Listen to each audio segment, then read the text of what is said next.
कुंज बिहारी राधा माधव कुंज बिहारी जय राधा माधवा कुंज बिहारी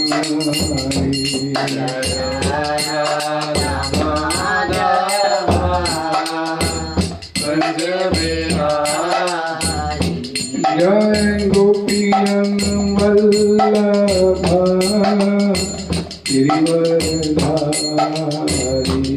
जय गोपीजन वल्लभ गिरिवरधारी जय गोपियन वल्लभ गिरिवरधारी जय गोपीजन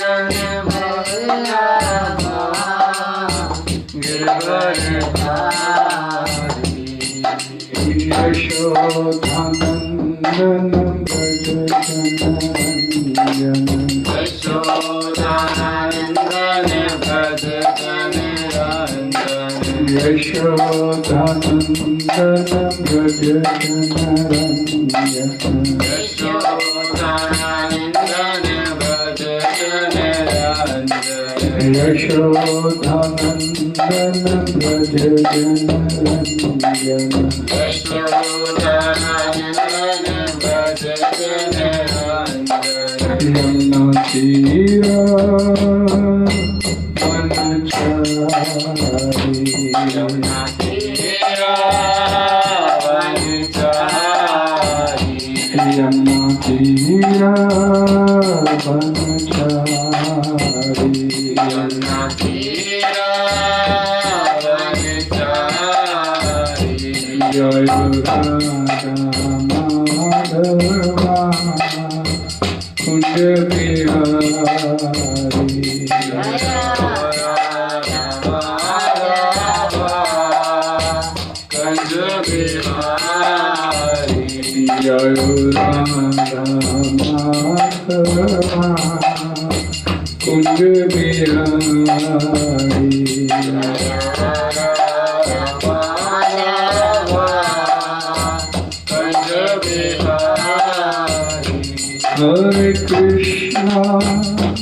हरे Krishna Krishna Krishna Hare Hare Hare Ram Ram Ram Hare Hare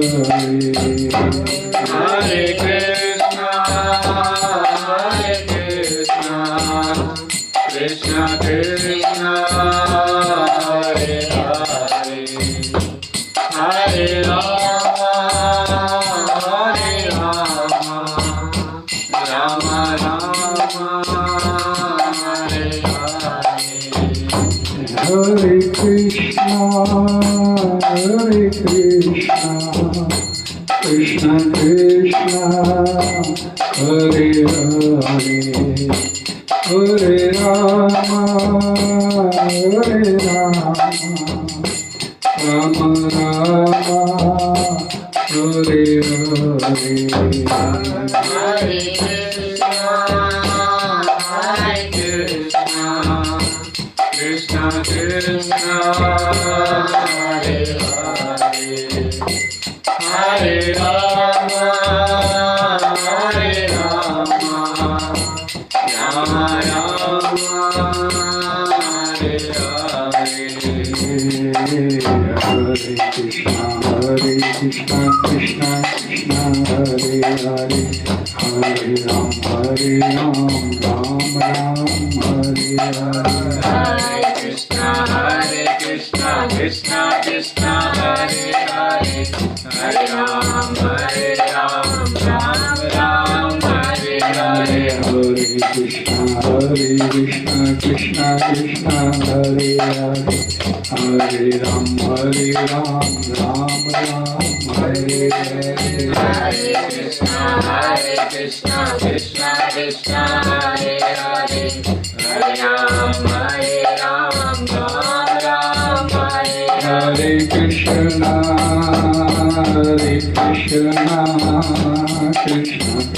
Krishna Hare Hare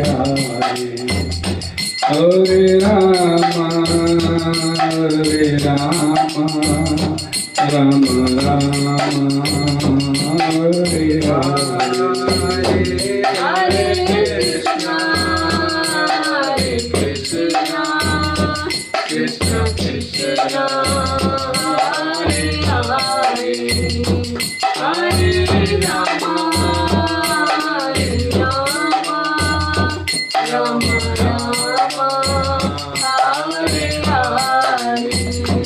Jai Radha Shyam Sundar Radha Shyam Sundar Radhe Radhe Jaya Radha Shyam Sundar Radha Shyam Sundar Radhe Radhe. Jai Nithai Gaur Sundar Nithai Gaur Sundar Gaur Hari Jaya Nitai Gaur Sundar Nitai Gaur Sundar Gaur Hari. Jaya Jagannatha Jagannatha Baladevaya Subhadra Jaya Jagannatha Jagannatha Baladevaya Jaya Subhadra. Nithai Hari Bol Hari Bol, Hari Bol Hari Bol, Hari Bol Hari Bol Nitai Gaur Hari Bol, Hari Bol, Hari Bol, Hari Bol. Jaya Jaya Prabhupada Jaya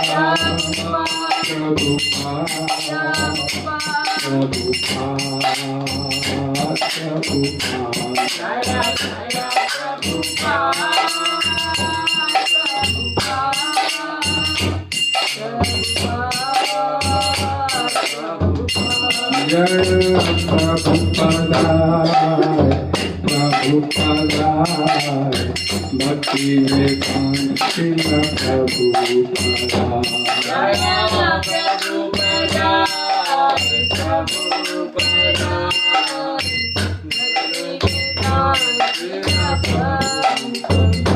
हरे नाम संकीर्तन की जाए जय गुरु श्री भगवान की जाए।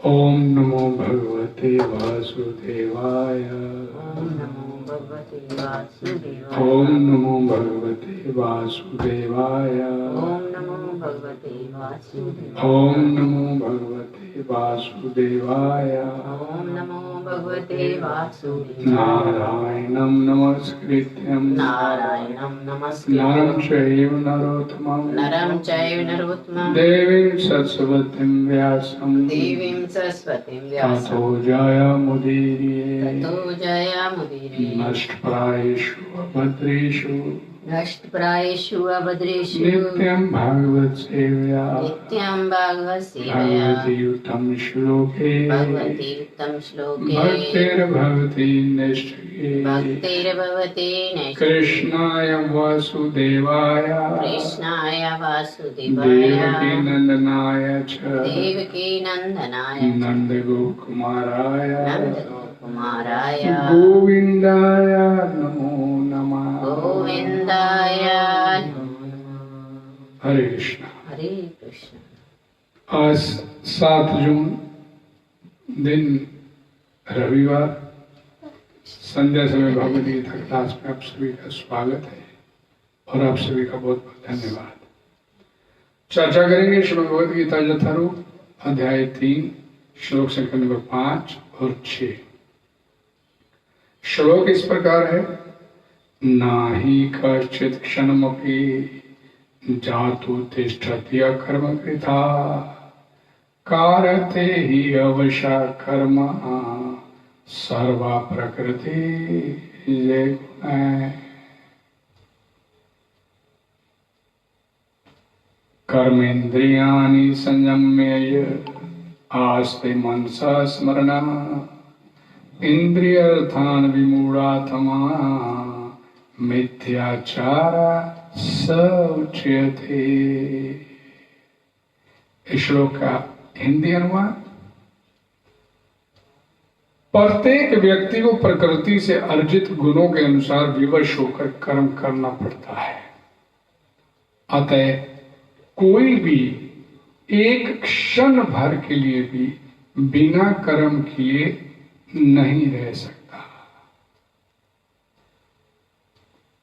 जो कर्म इंद्रियों को वश में तो करता है, किंतु जिसका मन इंद्रिय विषयों का चिंतन करता रहता है, वह निश्चित रूप से स्वयं को धोखा देता है और मिथ्याचारी कहलाता है। इन श्लोकों के तात्पर्य हिजवानी जगतगुरु श्री प्रभुपाद जी द्वारा सरल है, स्पष्ट है, ध्यान से सुनने की आवश्यकता है। ये देहधारी जीवन का प्रश्न नहीं, अपितु आत्मा का जो स्वभाव है कि वह सदैव सक्रिय रहता है। यहां पर बोला गया कश्चित क्षण भी, एक पल के लिए भी वो कर्म किए बिना नहीं रह सकता। आत्मा की अनुपस्थिति में भौतिक शरीर हिल भी नहीं सकता। ये शरीर मृत वाहन के समान है जो आत्मा द्वारा चलित होता है, क्योंकि आत्मा सदैव गतिशील सक्रिय रहता है और वह एक क्षण के लिए भी नहीं रुक सकता। अतः आत्मा को कृष्ण भावनामृत के सत्कर्म में प्रवृत्त रखना चाहिए, अन्यथा वह माया द्वारा शासित कार्य में प्रवृत्त होता रहेगा। माया के संसर्ग में आकर आत्मा भौतिक गुण प्राप्त कर लेता है और आत्मा को ऐसे आकर्षणों से शुद्ध करने के लिए ये आवश्यक है कि शास्त्रों द्वारा आदिष्ट कर्मों में इसे संलग्न रखा जाए। किंतु यदि आत्मा कृष्ण भावनामृत के अपने स्वाभाविक कर्म में निरत रहता है तो वह जो भी करता है उसके लिए कल्याणप्रद होता है। श्रीमद् भागवतम 1:5-17 द्वारा इसकी पुष्टि हुई है। त्यक्त्वा स्वधर्मं चरणाभुंजम हरे भजना अपन्य अथा पते ततो अजरी यत्र क्वात भद्रम अभूता मुष्य किम कुवाता आप तो अभजताम स्वधर्मता। यदि कोई कृष्ण भावना अमृत अंगीकार कर लेता है तो भले ही वह शास्त्र उन्मोदित कर्मों को ना करे अथवा ठीक से भक्ति ना करे, और चाहे वह पतित भी हो जाए तो इसमें उसकी हानि या बुराई नहीं होगी।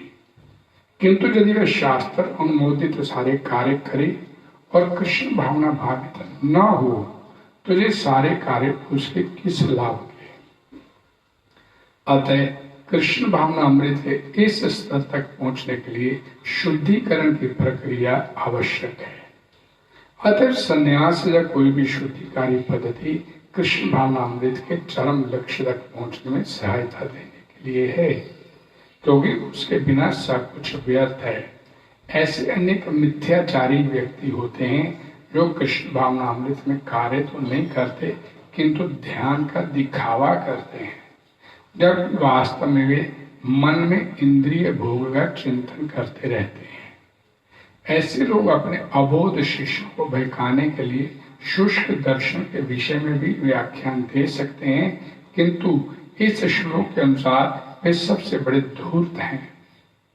इंद्रिय सुख के लिए किसी भी आश्रम में रहकर कर्म किया जा सकता है, किंतु यदि उस विशिष्ट पद का उपयोग विधि विधानों के पालन में किया जाए तो व्यक्ति की क्रमशः आत्मशुद्धि हो सकती है। किंतु जो अपने को योगी बताते हुए इंद्रिय तृप्ति के विषयों की खोज में लगा रहता है वह सबसे बड़ा धूर्त है। भले ही वे कभी कभी दर्शन का उपदेश क्यों न दे, उसका ज्ञान व्यर्थ है, क्योंकि ऐसे पापी पुरुष के ज्ञान के सारे फल भगवान की माया द्वारा हर लिए जाते हैं। ऐसे धूर्त का चित्त सदैव अशुद्ध रहता है, अतः उसके योगिक ध्यान का कोई अर्थ नहीं होता। हरे कृष्णा। ओम अज्ञानतिमिरन्धस्य ज्ञानाञ्जनशलाकया चक्षुर्मिलितं येन तस्मै श्रीगुरवे नमः। श्रीचैतन्यमनोभीष्टं स्थापितं येन भूतले स्वयं रूपाकृतं मह्यं ददाति सर्वदान्तेन नमो विष्णुपदाय कृष्ण पृष्ठाय भूतले श्रीमद्भक्ति वेदांत स्वामिनी नामिने नमस्ते सरस्वते देवी गौरवाणी प्रचारिणी निर्विशेष शून्यवादी पाश्चात्य देशधारिणी वाञ्छा कल्पतरुभ्यश्च कृपा सिन्धुभ्येव च पतितनाम पावनेभ्यो वैष्णवेभ्यो नमो नमः। जय श्री कृष्ण चैतन्य प्रभु नित्यानंद श्री अद्वैत गदाधर श्रीवासादि गौर भक्तवृंद। हरे कृष्णा कृष्ण कृष्ण हरे हरे, हरे राम राम राम हरे हरे। भगवतवाणी श्रीमद् भगवद गीता की जय, जगद्गुरु श्री प्रभुपाद की जय। अर्थात यहाँ पर बताया गया कि प्रत्येक व्यक्ति को प्रकृति के अर्जित गुणों के अनुसार, हर व्यक्ति माया द्वारा बद्ध है। माया का मतलब 3 गुणों का सुमेल, सतोगुण, रजोगुण, तमोगुण, और प्रकृति से अर्जित गुणों के अनुसार विवश होकर कर्म करना पड़ता है। अतः कोई भी एक क्षण भर भी कर्म किए बिना नहीं रह सकता। और जो कर्म इंद्रियों को कर्म नहीं करने के लिए कर्म इंद्रियों को वश में तो करता है, किंतु जिसका मन कर्म इंद्रिय वश में किया, मैं काम नहीं करूंगा, हठ योगी, किंतु जिसका मन इंद्रिय विषयों का चिंतन करता रहता है, वह निश्चित रूप से स्वयं को धोखा देता है और मिथ्याचारी भी होता है। अब समझिए कि कोई भी व्यक्ति इस संसार में आने के बाद प्रकृति के से अर्जित गुणों के अनुसार उसे कर्म करने को विवश होना पड़ता है। और कोई भी व्यक्ति एक क्षण भर भी कर्म किए बिना नहीं रह सकता। इस पर एक डाउट हो सकता है कि मनुष्य इंद्रियों की क्रियाओं को हठ पूर्वक रोक कर भी अपने को अक्रिय मान सकता है। मैं तो कुछ नहीं करता, बलपूर्वक हठ पूर्वक रोक लेता है, मैं कोई काम नहीं करता।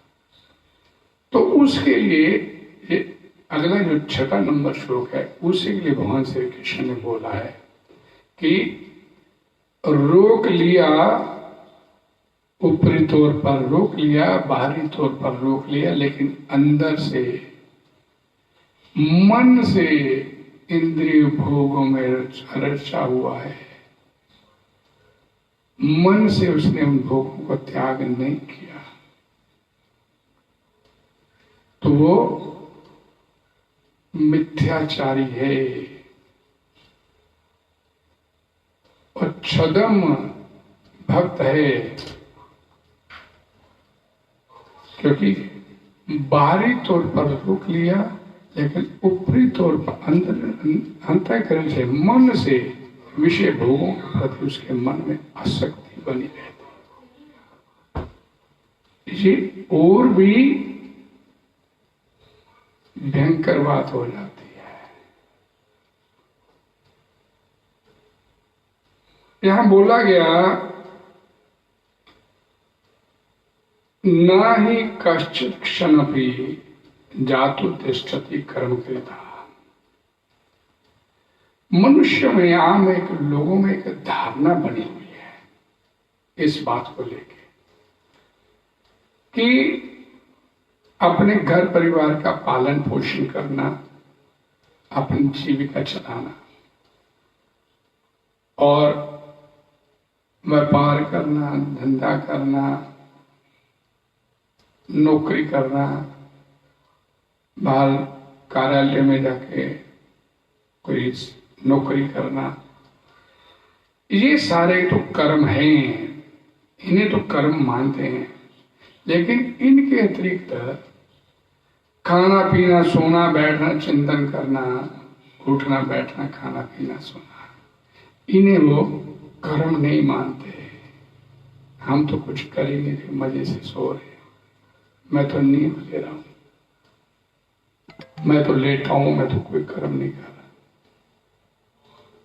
ये आम लोगों के अंदर ये धारणा बनी हुई है कि जो जीविका चलाना या घर परिवार का पालन पोषण करने के लिए जो भी कार्य किया जाता है उसे तो कर्म मानते हैं, लेकिन बाकी के जो भी कर्म हैं उन्हें कर्म नहीं मानते।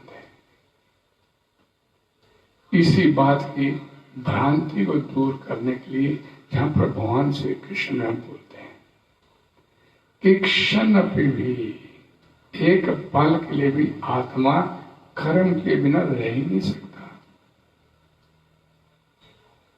ये एक मन में एक भ्रांति लेकर बैठे हैं ऐसे लोग कि मैं कोई कर्म नहीं करता, सो रहा हूं तो मैं कर्म नहीं करता। ये सारी क्रियाएं, नींद लेना, चिंतन, सूक्ष्म शरीर की ये क्रियाएं जो हैं ये सब कर्म ही है। निद्रा में जाना ये भी कर्म है। ये आप नहीं कह सकते कि ये कर्म नहीं है, मैं तो सो रहा हूं, मैं तो काम थोड़े कर रहा हूं। कारण कि शरीर ये प्रकृति का अंग है, प्रकृति से मिला है, और प्रकृति जो है पल पल में अपना स्वरूप बदलती जाती है, और प्रकृति कभी भी अक्रिय नहीं होती कि प्रकृति कुछ कर ही नहीं रही है, ऐसा नहीं होता। अतः इसलिए शरीर में अहंकार और ममता की जो भावना होती है ये मेरा है, और अंदर एक अहंकार होता है मिथ्या अहंकार, ये फालसी को जिसे हम लोग बोलते हैं। इसके रहते कोई भी मनुष्य किसी भी अवस्था में क्षण मात्र भी कर्म के बिना नहीं रह सकता। ममता सोते हुए भी उसके माइंड में ये होता है अभी सोने जा रहा हूं, उठ के ये काम करना है। सोना भी एक कर्म है। इस बात को समझिए कि प्रकृति जन्य गुण परवश हुए प्राणियों से कर्म कराते हैं। हम जो उच्चतर और निम्नतर योनि में कारणम ही गुणों संगोस्य सत असत योनि जन्मसु, इन गुणों के कारण ही, गुणों के परवश होकर ही, गुणों की फोर्सिबली गुण आपसे कर्म करवाते हैं, प्रकृति कर्म करवाती है आपसे, और हमारा ये सत और असत योनियों में जाने के पीछे कारण यही है। प्रकृति अपना स्वरूप पल पल में बदलती है। इसका अंदाजा कैसे लगता है कि ये आपका जो शरीर है ये भी प्रकृति जन्य है, प्रकृति की देन है। 8 तत्वों से बना जो शरीर आपके पास आत्मा को अर्थात आपको जो दिया गया है, ये पल पल में अपना स्वरूप बदलता जाता है। स्वरूप वही बदलता है जिसमें कोई बेहतरी के लिए कुछ होना होता है, जिसमें कोई कमी होती है। और जब जीव आत्मा अपने आप को इस शरीर के साथ अपने संपर्क में आता है तो ये भी अपने अंदर सो कॉल्ड कमी महसूस करता है। आत्मा में कोई कमी नहीं, आत्मा पूर्ण है। भगवान पूर्ण है तो भगवान का अंश भी पूर्ण है। लेकिन जब ये शरीर के संपर्क में आता है तो ये अपने अंदर एक कमी का अनुभव करता है, और उस कमी को, कमी है नहीं, उस सो कॉल्ड कमी, उस तथा कथित कमी को पूरा करने के लिए फिर इसके अंदर तरह तरह की इच्छाएं, कामनाएं उत्पन्न होती हैं कि ये इच्छा पूरी हो जाएगी तो मेरा जीवन आनंद में हो जाएगा। अर्थात ये प्रकृति से जुड़ के अंदर जो इसके अंदर जो कामनाएं उत्पन्न होती हैं, तो उन कामनाओं के चलते ये सोचकर कि ये बस एक कामना पूरी हो जाएगी तो मेरा सब बढ़िया हो जाएगा, लेकिन कामना एक पूरी होती तो दूसरी कामना उसके साथ एक और जन्म ले लेती है। और कामनाएं जो है ये अंतहीन सिलसिला है। कामनाएं बढ़ती जाती हैं, पनपती जाती हैं, उत्पन्न होती चली जाती हैं, और उन्हीं कामनाओं के चलते जो प्रकृति के गुणों के परवश होकर ये जो कामनाएं वे करता चला जाता है, कामनाएं अपूर्ण रह जाती हैं, और जब शरीर छोड़ता है तो उन अपूर्ण आत्म कामनाओं के कारण इसे फिर अगली देह स्वीकार करनी पड़ती है। इसलिए ये उस सो काल्ड कमी को, कमी नहीं है इसके अंदर कोई, आत्मा पूर्ण है, भगवान का अंश है, भगवान पूर्ण है, आत्मा भी पूर्ण है, लेकिन उस सो काल्ड कमी को पूरा करने के लिए जब ये शरीर के संपर्क में आता है तो अपने अंदर एक कमी महसूस करता है, लेकिन कमी इसके अंदर है नहीं। इसलिए एक बार समझिए ध्यान से इस श्लोक के माध्यम से, जो स्वभाव जीवात्मा का बनता है ये बनता है वृत्तियों से। आपकी वृत्ति कैसी है वैसा आपका स्वभाव होता जाता है, और वृत्तियां बनती हैं गुणों से। सत्वगुण, रजोगुण, तमोगुण। आपकी वृत्ति कैसी है? सत्वगुणी है, रजोगुणी है, तमोगुणी। और गुण पैदा होते हैं प्रकृति से। गुण माया, तीन गुणों का सुमेल है, रजोगुण, सत्वगुण, तमोगुण। और इन्हीं तीन गुणों के चलते जीवात्मा इस संसार में कभी सत्य कभी असत्य योनियों में जन्म लेने के लिए विवश होता रहता है। और यहां पर क्या बोला गया कि सब जीवों के मूल में, सब जीवों के मूल में प्रकृति जन्य जो शरीर है ही परवशता है। इसी की फोर्सिबली आपसे करवा दिया जाता है काम, क्योंकि जैसे जैसे आपने कार्य अपने पिछले जन्मों में किए, उन्हीं कार्य को जो अधूरे रह गए थे उन्हीं कार्य को पूरा करने के लिए भगवान ने प्रकृति के माध्यम से आपको एक और नया शरीर मुहैया करवाया। और जीवात्मा उस अब इस नए शरीर में भी आके वही कार्य करता चला जाता है जो अपने पिछले शरीर में किए थे। आहार निद्रा भय मैथुन। और जब तक जीवात्मा भगवान की भक्ति में नहीं लगता, भगवान की कृष्ण भावना भावित नहीं होता, अपने आप को भगवान की सेवा में नहीं लगाता, तब तक उसे परवश होकर इसी तरह शरीर दर शरीर लेने के लिए विवश होना ही पड़ता है। मान च यो अव्याभिचारेण भक्ति जोगेन सेवते सगुणान समतीत्यान, सगुणान समतीत्यान ब्रह्म भूयाय कल्पते।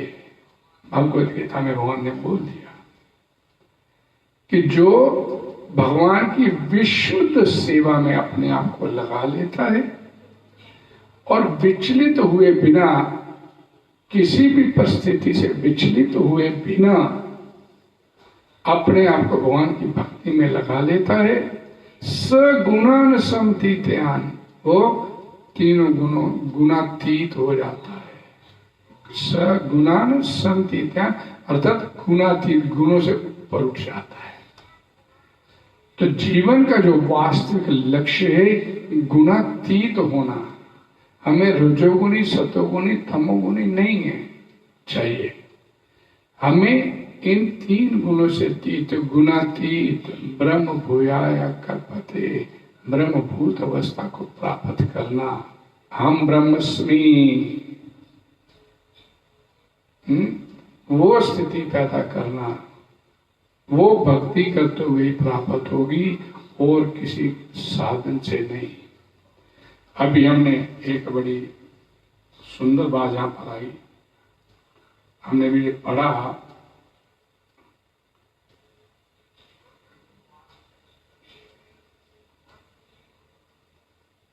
इस श्लोक के अनुसार वे सबसे बड़े धूर्त हैं। इंद्रिय सुख के लिए किसी भी आश्रम में रहकर कर्म किया जा सकता है, किंतु यदि उस विशिष्ट पद का उपयोग विधि विधानों के पालन में किया जाए तो व्यक्ति की क्रमशः आत्म शुद्धि हो सकती है।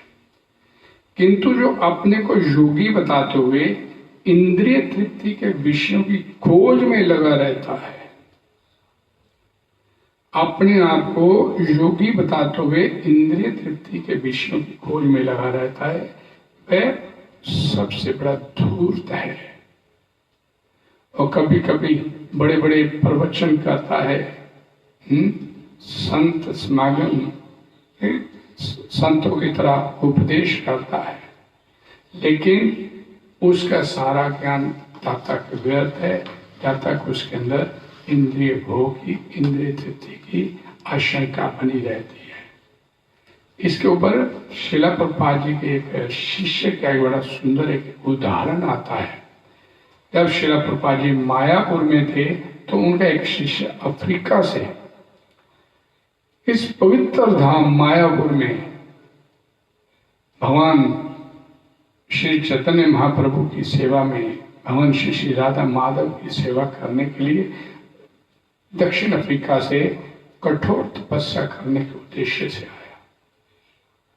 वह शिष्य मंदिर के जो रहने वाला आवासीय भवन था उसमें नहीं रहा, मैंने उसमें से अपने आप को बाहर निकाल लिया और केले के खेत थे उस समय, मायापुर जब मंदिर का निर्माण चल रहा था उसके इर्द गिर्द केले के बड़े बड़े खेत थे। वो छोटी सी झोंपड़ी बना के रहने लगा कि मेरे को इस सारे साधनों से कुछ लेना देना नहीं, और केवल थोड़ा सा प्रसाद अल्पाहार ग्रहण करता और 120 माला का जाप प्रतिदिन करता, 120 माला का जाप, और थोड़ा सा प्रसाद लेता और 24 घंटे में केवल 2 ही घंटे सोता। इतनी कठोर तपस्या उसने करना शुरू किया। उस युवक की उपस्थिति के बारे में जब श्रील प्रभुपाद जी को बताया गया तो श्रील प्रभुपाद ने उसे कुछ नहीं बोला, इस मुद्दे के ऊपर कुछ नहीं बोला। उनके शिष्य बोले, बड़ी कठिन तपस्या कर रही है, अफ्रीका से आया है, शिष्य तो आपका है, इतनी कठिन तपस्या, 2 घंटे सोता है और 120 माला का जाप प्रतिदिन करता है। श्रील प्रभुपाद जी उसको कुछ नहीं बोले। और एक दिन उसके बाद तालाब के किनारे से आए तो एक शिष्य ने प्रभुपाद जी को अफ्रीकी युवक के बारे में फिर और कठोर तपस्या करने के बारे में बताया। ये सुनकर उनमें से कुछ भक्त बड़े प्रभावित हुए, इतनी तपस्या, इतनी भक्ति, और उसने माला का जाप बढ़ा दिया है।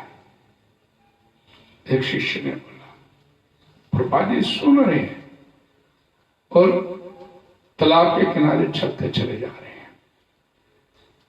और फिर वो बोले, इतने अधिक समय तक जप करना बड़ा कष्टकारी होता है और हमारे तो 16 माला बड़ी मुश्किल से होती है और वो 120 की जगह 140 माला जप करता है। इनमें से एक शिष्य ने उसमें बताया, प्रभुपाद जी तो अपने जाप का समय बढ़ाता ही चला, इतनी भक्ति तो किसी से मिलता भी नहीं है, किसी से नहीं मिलता। श्रील प्रभुपाद से बोला, तो ऐसा लगता है कि बेकार की बातों में मेरा समय नष्ट नहीं हो जाए।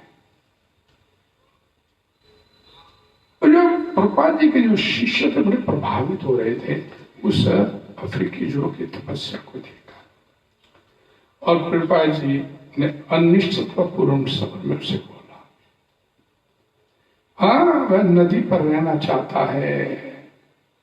नहीं प्रभुपाद जी, अब तो वो पेड़ पर रहना चाहता है, झोंपड़ी भी छोड़ दिया उसने, अब तो पेड़ के ऊपर रहना चाहता है। और तब प्रभुपाद जी ने ये बात जब सुनी तो प्रभुपाद जी ने अपना मंतव्य अपने शिष्यों के आगे स्पष्ट किया, ये सब बकवास है, जो उसकी जितनी भी गतिविधियां हैं सब बकवास है। प्रभुपाद जी बोले, इस अफ्रीकी युवक के जितने भी ये प्रयास हैं ये सारे के सारे शास्त्र अनुमोदित नहीं है। उन्होंने बतलाया कि जिस समय तुम ये कहते हो कि मैं पेड़ के ऊपर रहना चाहता हूं, मैं झोंपड़ी में रहना चाहता हूं, मैं नदी के किनारे रहना चाहता हूं, तो ये सिर्फ आत्म तृप्ति आत्म तुष्टि है, इसके अलावा और कुछ नहीं है। भक्ति करने वाला ये नहीं देखता कि उसके सामने कैसी परिस्थिति है, वो तो अपनी भक्ति करता है, वो बोलता नहीं है मैं ये चाहता हूं, मैं ऐसे रहना चाहता हूं, मैं पेड़ के ऊपर रहना चाहता हूं।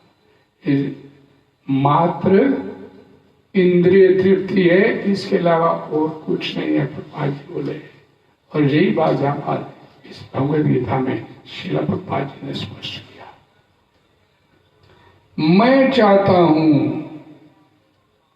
अर्थात कि जो कर्म इंद्रियों को तो वश में करता है, किंतु जिसका मन इंद्रिय विषयों का चिंतन करता रहता है, निश्चित रूप से वह स्वयं को धोखा देता है और वो वास्तव में मिथ्याचारी है। जहां प्रभुपाद जी इस बात का क्लियर किया अपने शिष्य को, जो कि उससे उसकी इस तपस्या से बड़े प्रभावित हो रहे थे। और फिर कुछ अंतराल के बाद वो युवक वहां से छोड़ के वापिस अफ्रीका भी चला गया। ये बात कि ज्ञान कितने उपदेश क्यों ना दे, उसका ज्ञान व्यर्थ है, क्योंकि ऐसे पापी पुरुष के ज्ञान के सारे फल भगवान की माया द्वारा हर लिए जाते हैं। इसलिए ये इस तरह के व्यक्ति का जो चित्त होता है, जो मन होता है, ये सदैव अशुद्ध रहता है, और ये सिवाय इंद्रिय तृप्ति के, आत्म तृप्ति के, आत्म तुष्टि के अलावा और कुछ नहीं कहलाया जाता। श्रील प्रभुपाद जी बोलते थे कि जीवात्मा इस संसार में जब तक, हमने भी पढ़ा भी इसमें, कि जब तक वो कृष्ण भावना भावित ना हो, भले ही वो शास्त्र अनुमोदित कार्य क्यों ना करे, कि शास्त्रों में ऐसा बोला गया ऐसा करना है, लेकिन अगर वो कृष्ण भावना भावित नहीं है और अपने सारे कार्य करता है, धार्मिक कार्य कर रहा है, लेकिन कृष्ण भावना भावित करता है, उसके मन में कृष्ण के लिए प्रेम नहीं है, तो सब व्यर्थ है। शास्त्र अनुमोदित कार्य भले ही करे, शास्त्र में जैसा बोला गया वैसा कार्य करता है, लेकिन उसके अंतःकरण में भगवान के लिए प्रेम नहीं है, राग नहीं है, वो सब व्यर्थ है। क्या बोला गया? अतः कृष्ण भावना अमृत के इस स्तर तक पहुंचने के लिए शुद्धिकरण की प्रक्रिया अति आवश्यक है। ये प्रोसेस आत्मा को प्यूरिफाई करना, जब तक आत्मा प्यूरिफाई नहीं होगी, आप कितने ही शास्त्र अनुमोदित कार्य क्यों नहीं कर लें, आपके वो सारे कार्य व्यर्थ है। इस बात का श्रीमद् भागवतम पुराण के प्रथम स्कंद में भी बोला गया। न उत्पाद यदि रतिम श्रम एव ही केवलम। आपके मन में अगर भगवान के लिए प्रेम राग अनुराग नहीं उत्पन्न हुआ अपने धार्मिक वृत्तियों को करते करते, तो आपका सारा कार्य व्यर्थ है, वो तो एक काम कर्म हो गया। भगवान का एक नाम है भावग्राही जनार्दन। भगवान आपका भाव प्रमुखता देखते हैं, आपका भाव क्या। पीछे किसी ने एक सवाल किया कि कई बार जो भक्त लोग महामंत्र का जाप करते हैं, हरे कृष्ण कृष्ण कृष्ण हरे राम रामा रामा रामा रामा बोलते हैं, रामा रामा, कृष्णा कृष्णा बोलते हैं, कृष्ण नहीं बोलते, कृष्णा कृष्णा बोलते हैं। तो कृष्णा तो द्रौपदी का नाम है, राम का नाम रामा नहीं है, राम है। तो सवाल किया गया कि ये ठीक बात होती है, उच्चारण ठीक है, ऐसा करना ठीक है। तो उसके एवज में एक महात्मा बता रहे थे, बड़ा सुंदर उनका प्रवचन था कि हम जितने भी मंत्र उच्चारण करते हैं, अगर कर्म कांड में हम कर्म कांड को कार्य करें, कुछ काम कर्मों के लिए कोई कर्म कांडी कर्म करते हैं, तो उसके द्वारा वेदों में बताए गए जितने भी मंत्र हैं, उनका मंत्रों का उच्चारण एकदम स्पष्ट, एकदम स्ट्रिक्ट और स्पष्ट होना चाहिए। एक एक शब्द का महत्व होता उसमें। जब त्वष्टा ने इंद्र को मारने के लिए हमने एक पुत्र की प्राप्ति के लिए यज्ञ किया, तो एक मंत्र का गलत उच्चारण करने से वो इंद्रहंता, इंद्र को मारने के इंद्र से मरने वाला वो पुत्र पैदा हुआ। तो ये एक मंत्र की गलत उच्चारण करने से, वैदिक मंत्रों के गलत उच्चारण करने से ये समस्या आती है। लेकिन जब आप भगवान श्री कृष्ण की भक्ति में अपने आप को लगाते हैं और उसमें रामा रामा बोलते हैं या कृष्णा कृष्णा बोलते हैं, तो भगवान को मालूम है भगवान आप क्या बोल रहे हैं और आपके मन का भाव क्या है, ये भी भगवान को मालूम है। भगवान आपके हृदय में बैठे हैं और भगवान का एक नाम है भावग्राही जनार्दन। आप उच्चारण ठीक कर रहे हैं या गलत कर रहे हैं, ये महत्वपूर्ण नहीं, आप कितने भाव से कर रहे हैं उस मंत्र का उच्चारण, ये महत्वपूर्ण है। तो इसलिए कृष्ण भावना भावित होना ये महत्वपूर्ण बात है। आपके मन में भगवान कृष्ण के प्रेम उत्पन्न होना ये महत्वपूर्ण बात है। इसलिए यहां पर बोला गया, यदि कोई कृष्ण भावना अमृत अंगीकार कर लेता है तो भले ही वह शास्त्र अनुमोदित कर्मों को भले ही ना करे अथवा ठीक से भक्ति ना करे। प्रभुपाद जी ने श्रीमद् भागवतम पुराण के पहले स्कंद के 5वें अध्याय के 17वें श्लोक का उदाहरण देते हुए बताया, भले वह शास्त्र अनुमोदित कार्य ना करे और भले वह ठीक से भक्ति ना करे, चाहे वह पतित भी हो जाए, भक्ति के पद से भी भले ही गिर जाए, उसमें कोई हानि या बुराई नहीं होती। भगवान उसके भाव को देखते हैं, उसे गिरने से स्वयं बचा लेते हैं। देखने में लगता है कि भक्ति करने वाला अपने पद से नीचे गिर गया, लेकिन भगवान ऐसे भक्तों की रक्षा स्वयं करते हैं। और संन्यास या कोई भी शुद्धिकारी पद्धति भक्ति के चरम लक्ष्य तक पहुंचने में सहायता देने के लिए है। अर्थात जितने भी ये बोलते हैं हठ योग, तप योग, ज्ञान योग, ये योग, वो योग, ये सब भक्ति के चरम लक्ष्य तक, चरम स्तर तक पहुंचने में सहायता देने के लिए, क्योंकि भक्ति के बिना कुछ भी जो है वो सब व्यर्थ है। ये प्रभुपाद जी यहां पर लिखे हैं। शास्त्रों द्वारा यहां पर भगवान श्री कृष्ण बोलते हैं कि आत्मा एक क्षण भी कर्म के बिना नहीं रह सकता और सदैव जो है वो क्रियाशील रहता है। इसी बात को यहाँ पर बताया गया कि प्रकृति जो है निरंतर परिवर्तनशील है। प्रकृति अपना स्वरूप बदलती चली जाती है, लेकिन हम में, मेरे शुद्ध स्वरूप में कभी भी कोई परिवर्तन नहीं होता। आत्मा नहीं बदलता, आत्मा में कोई विकार नहीं आता। वास्तव में तो प्रकृति के जितने भी पदार्थ हैं, शरीर हैं, या और जो कोई भी वस्तु है, प्रकृति ने उसकी कोई स्वतंत्र सत्ता ही नहीं है।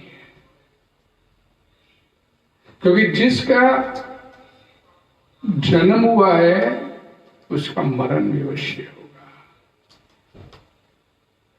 उसकी स्वतंत्र सत्ता नहीं है। आज जो चीज आपको दिखती है, कल वो चीज आपको दिखेगी नहीं। बोलते ना पिताजी हैं, फिर आ जाता पिताजी थे, दादाजी हैं, दादाजी थे, शरीर चला गया, लेकिन उसके मूल स्वरूप जो जिस शरीर को धारण किए हुए था, उसके मूल स्वरूप में कोई अंतर नहीं आता। वो अपने शुद्ध स्वरूप में रहता है, वो उसमें कोई परिवर्तन नहीं आता। शरीर में परिवर्तन आते हैं, शरीर का आदि है तो उसका अंत भी होता है। लेकिन शरीर के साथ अपना संबंध मानने से कोई भी मनुष्य किसी भी अवस्था में क्षण मात्र भी कर्म के बिना नहीं रह सकता। मैं तो सो रहा हूं, मैं तो कोई कर्म नहीं कर। सोना भी तमोगुणी कार्य है, लेकिन इसलिए सोना है कभी भगवान की सेवा और बढ़िया तरीके से की जाएगी, थोड़ा शरीर को रेस्ट मिल जाए। क्योंकि ये शरीर जो है ये एक ऐसी नौका है, इस नौका के माध्यम से आपने इस भव सागर को पार करना है, और इसी नौका के माध्यम से आपने इस जो प्रकृति शरीर के प्रति आपकी जो परवशता बनी हुई है, जो परतंत्रता बनी हुई है, इसी को खत्म भी करना है। और ये परवशता आपके मात्र कृष्ण भावना भावित होने के साथ ही खत्म होगी, उसके अलावा और कोई रास्ता नहीं है। भगवान को जानना, भक्त्या माम भी जाना थी जमाने तत्वता तो माम तत्वता। भक्ति से ही मेरे को एकमात्र जाना जा सकता है। और जन्म कर्म चमय दिव्य में जो वेदी तत्वता, जो मेरे को, मेरे जन्म को, मेरे कर्म को, इसकी दिव्यता को जो तत्व से जानता है, जानने का प्रयास करता है। त्यक्त्वा देहम पुनर्जन्म नैति, और नैति कर दोबारा फिर शरीर छोड़ने के बाद जन्म नहीं लेता। फिर मामेति, भगवान कृष्ण बोलते मेरे धाम में नहीं, मामेति मेरे पास, स्वर्ग ना, वो फिर मेरे पास आता है। भगवान के पास जाना है, अपनी इस परवशता को खत्म करना है। शरीर के ऊपर अपनी जो हमने अपनी एक बना लिया कि शरीर, मैं शरीर हूं, शरीर के साथ अपने आप का एकाकार कर लिया, तादात्म्य स्थापित कर लिया, इसको खत्म करने के लिए एकमात्र आपके पास जो रास्ता है वो एक ही रास्ता है, कृष्ण भावना भावित होना। नहीं तो प्रकृति के गुणों से संपर्क में रहने से आप एक क्षण भी कार्य किए बिना नहीं रह सकते। ध्यान से सुनिए, क्या बोलते हैं,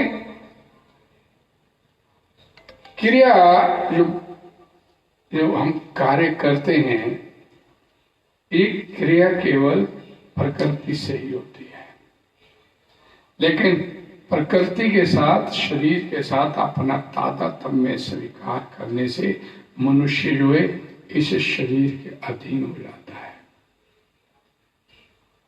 प्रकृति के अधीन हो जाता है, माया के अधीन हो जाता है। इस लाइन को समझिए। प्रकृति, संसार, माया, ये शरीर जो है मायावी है। ये अभी आपको दिख रहा है और कुछ समय बाद दिखना बंद हो जाएगा। अभी ये संसार दिखता है, लेकिन ये प्रतिपल बदलता जाता है अपना स्वरूप। आज से 50 साल पहले ये मकान नहीं था, ये मंदिर नहीं था, और आगे आने वाले समय पता ही रहेगा। इसमें परिवर्तन जरूर आएगा। ये परिवर्तन जो है, इसके साथ जीवात्मा अपना तादात्म्य स्थापित कर बैठता है। मैं हूं ये, इस मायावी शरीर के साथ अपने आप को जोड़ लेता है। भगवद गीता में भगवान बोलते हैं, ब्राह्मण सर्वभूतानि यंत्र रूढ़ानी माया। माया से बने इस शरीर रूपी यंत्र के अंदर मैं बैठा, प्रत्येक जीव को जैसे जैसे प्रकृति के वश में आकर कर्म करता चला जा रहा है, वैसे वैसे उसे मैं भ्रमण करवाता चला जा रहा हूं। ब्राह्मण सर्वभूतानि, सभी जीवों को भ्रमण करवा रहा हूं। और कैसे? ये माया से बने शरीर। और हमने इसी शरीर को मैं मान लिया, स्व मान लिया कि मैं ये शरीर हूं, और अपनी जितनी भी कार्य प्रणाली है इस शरीर को लेकर हम लोग करते हैं। कभी भी हमने आत्मा के स्तर पर आकर कोई कार्य करने का प्रयास नहीं किया। शरीर से श्रेष्ठ इंद्रियां, इंद्रियों से श्रेष्ठ मन, मन से श्रेष्ठ बुद्धि, बुद्धि से श्रेष्ठ आत्मा।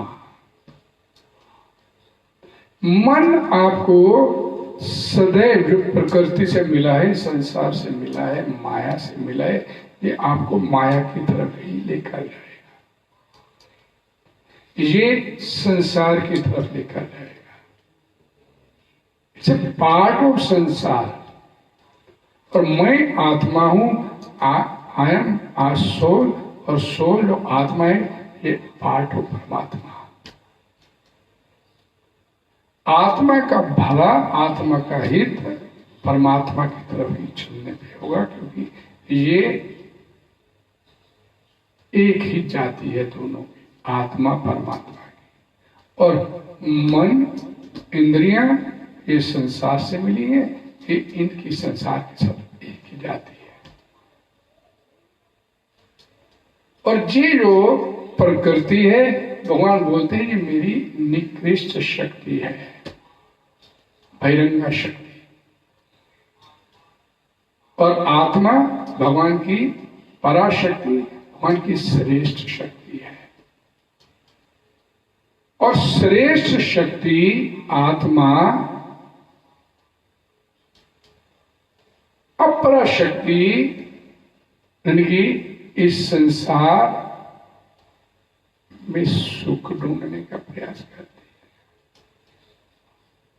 है। आत्मा श्रेष्ठ शक्ति है भगवान की, पराशक्ति श्रेष्ठ है, और संसार प्रकृति ये अपराशक्ति है भगवान की, ये निकृष्ट है, और पराशक्ति आत्मा ये श्रेष्ठ शक्ति है, उत्कृष्ट शक्ति है। लेकिन हो क्या रहा है, बैलेंस कहां बिगड़ा हुआ है कि ये श्रेष्ठ शक्ति आत्मा जो है ये निकृष्ट शक्ति ये प्रकृति से आनंद ढूंढने का प्रयास करती। और आनंद ढूंढने के लिए करती क्या है,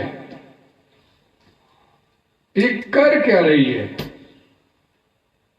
ये मन समेत अपनी सारी इंद्रियों के साथ, मन षष्ठानि इंद्रियाणि प्रकृति स्थानी कर्षते।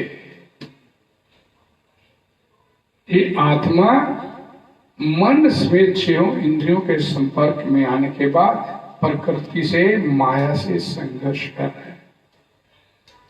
किस लिए? आनंद प्राप्त करने के लिए।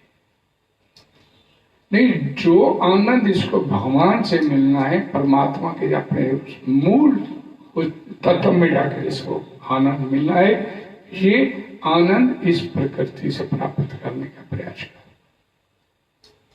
इस संसार से प्राप्त करने का प्रयास कर। और संसार को भगवान ने भगवत गीता में दुखालयम बोल दिया है। ये दुखों का घर है।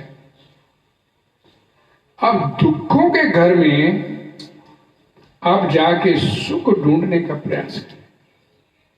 ये तो वो बात हो गई कि आप केमिस्ट की दुकान पे जाके बोले मेरे को 2 किलो बर्फी दे दे। How it is possible? आनंद है इस संसार में, पर बोलते हैं आनंद नहीं है। लेकिन कितना आनंद है?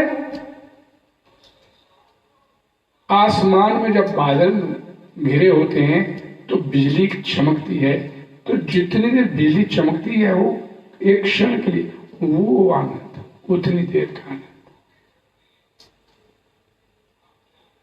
जबकि आत्मा जो है इस अस्थाई आनंद का अधिकारी नहीं है,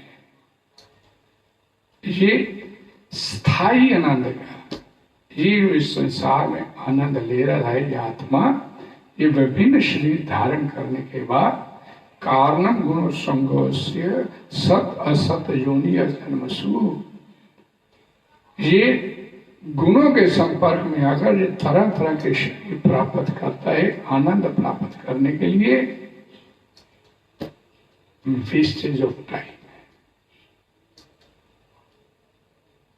एक सही मार्गदर्शन करने वाले गुरु के संपर्क में आने के बाद जब जीवात्मा आनंद के सही स्रोत को जान पाता है कि आनंद है, और वो आनंद है जो कभी खत्म नहीं होने वाला।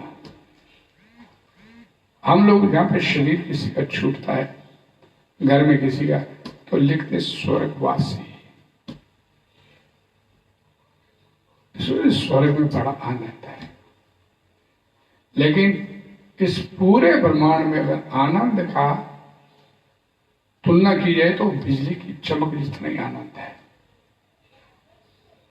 उससे ज्यादा आनंद नहीं। चाहे आप स्वर्ग में चले जाइए, चाहे आप निम्न लोकों में चले जाइए, आ ब्रह्म भुवन लोका पुनर्वर्तिनो अर्जुना। हे अर्जुन, तो किसी भी लोक में चला जा, चाहे स्वर्ग में क्यों नहीं चला जा, सब जगह ये जो कष्टों की श्रृंखला है, जन्म मृत्यु रोग बुढ़ापा, ये लगा रहेगा। जन्म मरण तेरा समाप्त होने वाला नहीं है। जन्म मरण तेरा समाप्त होगा जब तू अपने आप को सगुणान समतीत्यान, इन गुणों से अपने आप को गुणातीत कर लेगा, तब तू इस आनंद से छुटकारा प्राप्त कर पाएगा। और गुणातीत होने के लिए तेरे को कृष्ण भावना भावित होना पड़ेगा। इसलिए भगवत गीता में भगवान ने बता दिया, देवी ही ऐसा गुणमयी मम माया दुरत्या, मेरी माया जो है दुर्लभ है, इसको पार नहीं पाया जा सकता।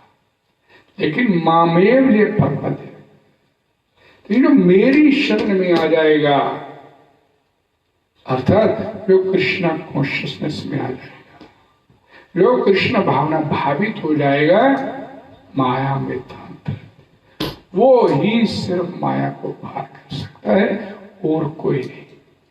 ये पूरा भगवत गीता का जो तात्पर्य था इस श्लोकों का, ये इसी बात के ऊपर इंगित किया गया श्रील प्रभुपाद जी द्वारा। ये प्रभुपाद जी की बड़ी विलक्षण योग्यता जी, कोई साधारण बात नहीं है कि उन्होंने भगवत गीता के किसी भी श्लोक को उन्होंने भक्ति योग के साथ जोड़ के इसका व्याख्या किया कि एक बद्ध जीव को ये बात बड़ी आसानी से जल्दी से समझ में आ जाए। पूरी भगवत गीता भगवत गीता को भगवान श्री कृष्ण शिला प्रभुपाद ने लिखा, जो Bhagavad Gita as it is लिखने जाता और उनका भाव कि अर्जुन ने जिस भक्ति भाव से इस भगवत गीता को स्वीकार किया, वो भक्ति भाव से ही ये भगवत गीता आपको समझ में आएगी। अगर आप इसमें अलग अलग योगों में फंसे रहेंगे तो भगवत गीता ऊपर से निकल जाएगी। इसलिए पूरी भगवत गीता का जो व्याख्या किया श्रील प्रभुपाद जी ने, अर्जुन के भाव को मध्य नजर रखते हुए इसे भक्ति योग के साथ जोड़ा, ताकि हर प्रत्येक बद्ध जीव को भी ये आसानी से ये बातें समझ में आ जाए कि कृष्ण भावना भावित हुए बिना अब भले कितने शास्त्र अनुमोदित कार्य क्यों नहीं करें, लेकिन उससे कोई हल मिलने वाला नहीं है। हरे कृष्णा हरे कृष्णा कृष्णा कृष्णा हरे हरे, हरे राम राम राम हरे हरे। जगद्गुरु श्री प्रभुपाद की जय। कल फिर इसी जगह शाम को 5 बजे भगवत गीता की क्लास चर्चा करने के लिए आप सभी का बहुत बहुत धन्यवाद है। हरे कृष्णा।